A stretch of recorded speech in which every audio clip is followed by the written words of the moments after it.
देख रहे हैं SRTV न्यूज नेटवर्क और मैं हूं मनीषा श्रीवास आपके साथ। इस वक्त की मुख्य खबरें, खास मुलाकात विशेष मेहमान से। दर्शकों, इस वक्त हमारे समक्ष है डॉक्टर पंकज फरवानी जी। सर, आप ईरा हॉस्पिटल में आप एंडोक्राइनोलॉजिस्ट हो। सर, हम आपसे ये जानना चाहिए कि लो इम्यूनिटी, ब्लड प्रेशर की वजह से देखा गया है कि आजकल ये काफ़ी प्रॉब्लम बढ़ गए पेशेंट्स में पर्टिकुलरली। तो आपका इस संदर्भ में क्या एनालिसिस है, उस संदर्भ में आप बताइए। देखिए, आज की जो भागदौड़ वाली जीवन शैली है, लोग अपनी हेल्थ पे बिल्कुल भी ध्यान नहीं रख रहे हैं। हर चीज़ का इलाज दवाइयों में ढूंढ रहे हैं। तो लोगों को ये समझना है कि अपने काम के साथ हेल्थ पे भी उतना ध्यान देना है। एक्सरसाइज से लेके, खान पान से लेके, हम आज फंक्शंस में जाते हैं, बाज़ार में जाते हैं, जो सामने मिल जाता है हम घर लेके आते हैं, खाते हैं, मिठाइयाँ खाते हैं, तेल से बनी हुई चीज़ें खाते हैं। और भाग दौड़ बिल्कुल भी नहीं है। पहले के ज़माने के लोग खाते भी थे पर उतना भागते भी थे, दौड़ते भी थे। अभी हम लोगों का जीवन शैली इतना अनहेल्दी है कि हम लोग सुबह उठ रहे हैं और दिन भर भाग दौड़ और खान पान पे बिल्कुल ध्यान नहीं है। तो अगर अपनी जीवन शैली को इम्प्रूव किया जाए, खाने पीने से लेके, मतलब कुछ भी सामने आ रहा है तो हमको सोच समझ के खाना चाहिए कि हम ये क्यों खा रहे हैं, ये हेल्दी है कि नहीं। तो ये एक कॉमन हैबिट बनाना है। इन सब चीज़ों से बहुत सारी दिक्कतों का आसानी से इलाज किया जा सकता है। बहुत बार तो दवाइयाँ भी खाने की ज़रूरत नहीं पड़ती है।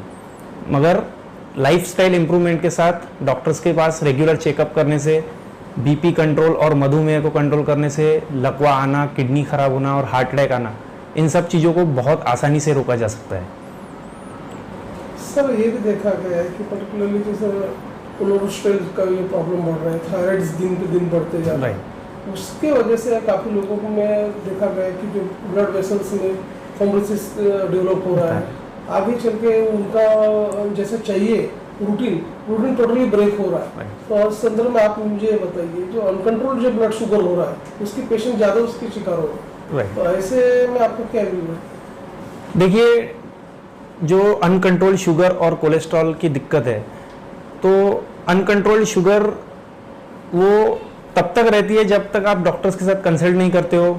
लोगों का एक विश्वास है कि हम गोलियां नहीं लेंगे तो भी हम ठीक हो जाएंगे।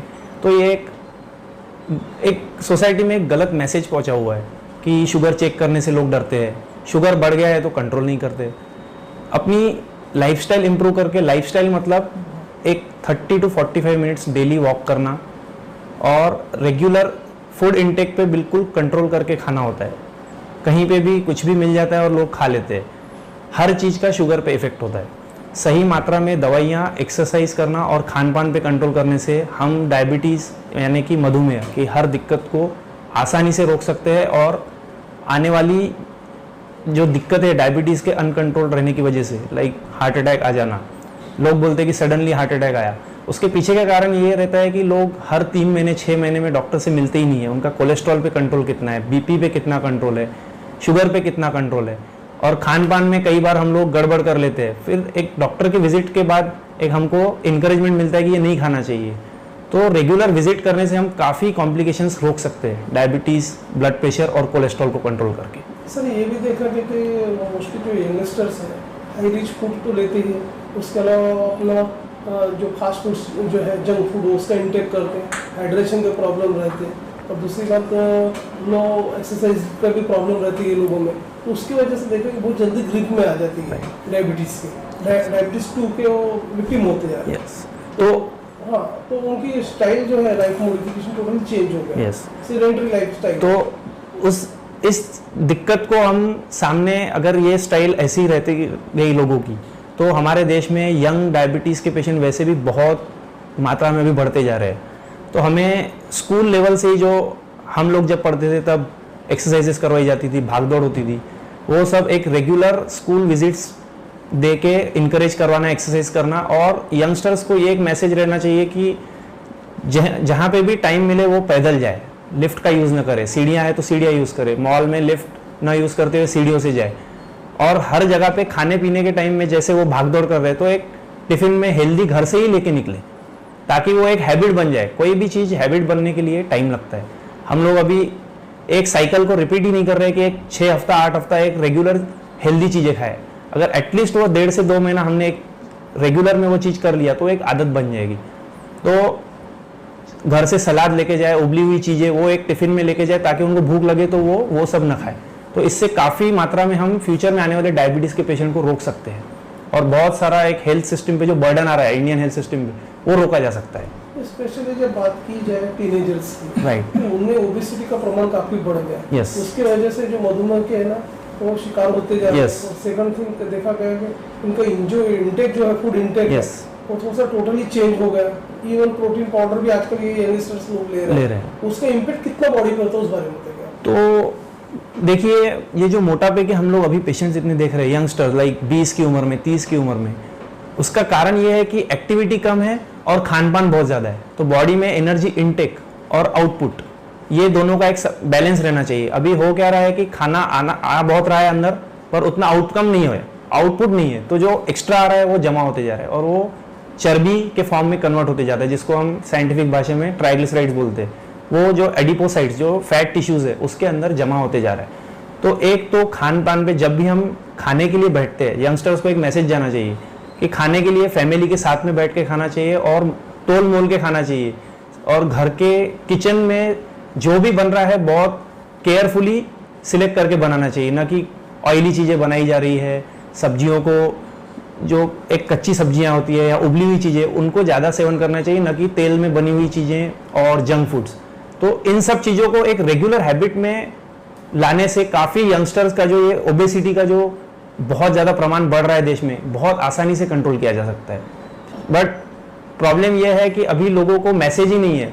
वो मोटापा होने के बाद भी डॉक्टर को कंसल्ट नहीं कर रहे हैं और दुर्भाग्यवश सही समय पे उस चीज़ को अटैक नहीं किया जा रहा है और अंत में फिर वो आदमी जब 50 या 55 साल की उम्र तक वो मोटा ही रह जाता है, बाद में फिर हार्ट अटैक और लकवे का शिकार हो जाता है। और अगर उसको हम स्कूल एज के बच्चों से ही कंट्रोल कर दिया जाए तो काफ़ी हद तक हम सामने के जो ये जटिल प्रॉब्लम्स है उनको रोक सकते हैं।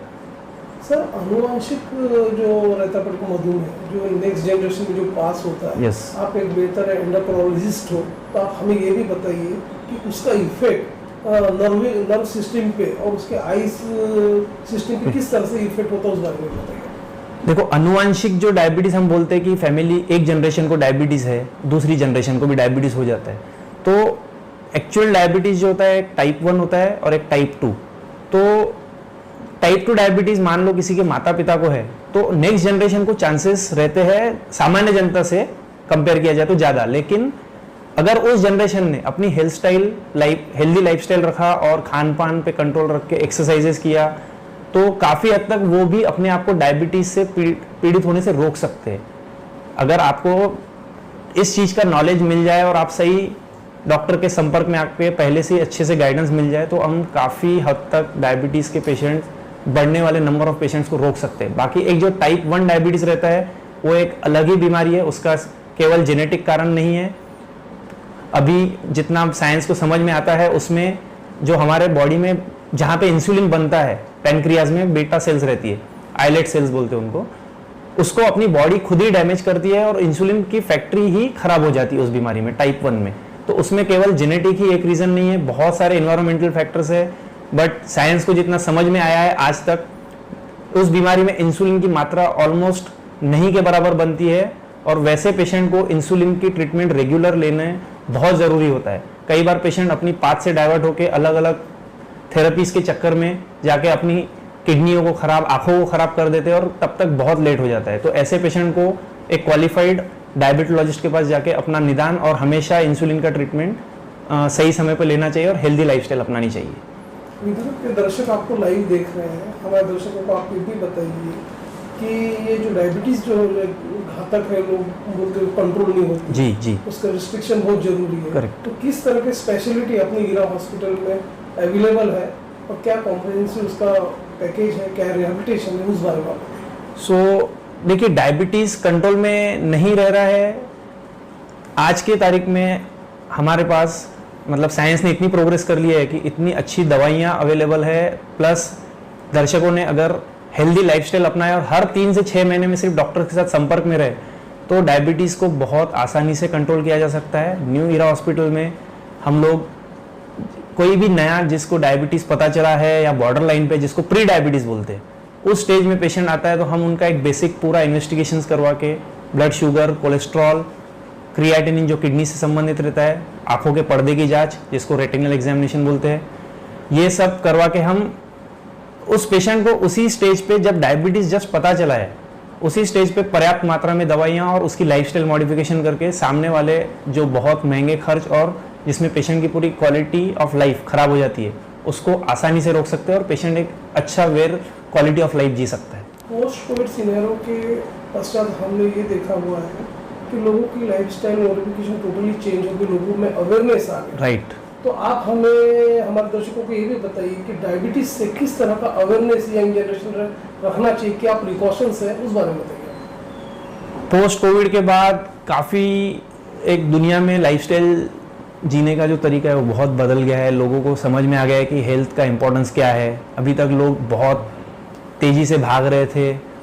एक लोगों को एक अभी मैं मेरे साइड से पोस्ट कोविड के बाद एक मैसेज ये देना चाहूँगा कि यंग जनरेशन जो है, हमारे जो स्कूल गोइंग बच्चे हैं या कॉलेज गोइंग स्टूडेंट्स हैं, उन लोगों को एक ये आदत डालनी चाहिए कि घर से ही हेल्दी टिफ़िन लेके जाना चाहिए। ये बहुत सिंपल चीज़ है जिससे बहुत बड़ा इम्पैक्ट होता है एक्चुअल लाइफ में।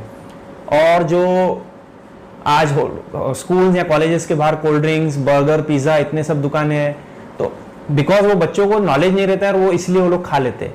तो अगर घर से ही ये हैबिट बनाई जाए कि ये हेल्दी लेके खाना है स्कूल में या कॉलेज में, और उन लोगों ने कोल्ड ड्रिंक्स और ये जंक फूड्स पे खुद होके कंट्रोल रख दिया, तो मैं समझता हूँ कि काफ़ी डायबिटीज़ के पेशेंट फ्यूचर में हम जो नए डायबिटीज़ के पेशेंट यंग जनरेशन में आने वाले हम रोक सकते हैं।